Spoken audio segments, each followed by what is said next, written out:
ہوتی ہے، ایک اذان اور دوسرا نماز۔ اللہ اکبر اللہ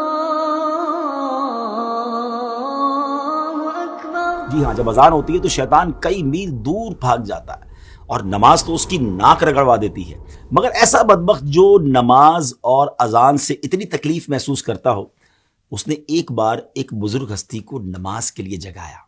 جی ہاں ناظرین، بڑا یونیک واقعہ ہے، اور یہ واقعہ ہے سیدنا امیر معاویہ رضی اللہ تعالیٰ عنہ کا۔ ایک بار آپ آرام کر رہے تھے، فجر کا وقت ہوا تو کسی نے آپ کو جگایا، آپ اٹھے اور آپ نے دیکھا کہ کوئی نظر نہیں آ رہا، تو آپ نے پوچھا کون ہے جس نے مجھے جگایا؟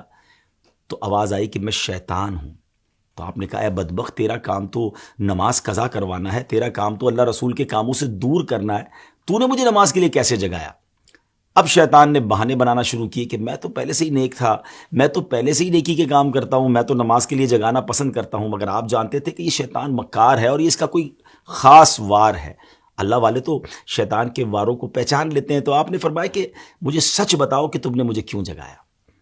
تو شیطان کہتا ہے کہ حضور بات یہ ہے کہ اگر آپ نماز کے لیے نہ اٹھتے تو مجھے معلوم ہے کہ آپ کو نماز سے کتنی محبت ہے، نماز قضا ہونے کی وجہ سے آپ خوب گریہ وزاری کرتے، اللہ کی بارگاہ میں خوب روتے، اور اللہ کریم آپ کی وہ گریہ وزاری کو قبول فرما کر آپ کو ایک نماز کا گناہ تو معاف فرماتا، مگر ہزاروں نمازوں کا ثواب بھی عطا فرما دیتا۔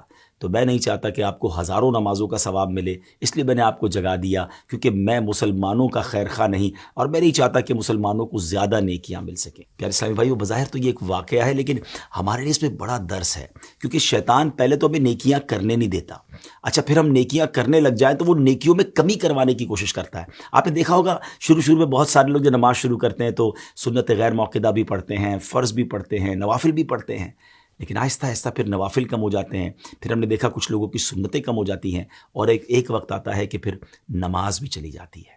تو شیطان کے واروں کو سمجھیے، اول تو وہ نیکی کرنے نہیں دیتا، نیکی کرے تو اب اس نیکی میں کمی لانے کی کوشش کرتا ہے، وہ بڑا مکار ہے، ہمیں شیطان کے واروں کو سمجھنا ہے۔ اب دیکھیں نا، کچھ ہی دن پہلے کی بات ہے کہ ماہ رمضان میں سارے ہی تقریباً نماز پڑھ رہے تھے، روزے ہو رہے تھے، عبادتیں ہو رہی تھیں، مگر کتنی بڑی تعداد ہے جو اب رمضان کے بعد مسجدوں میں نظر نہیں آ رہی۔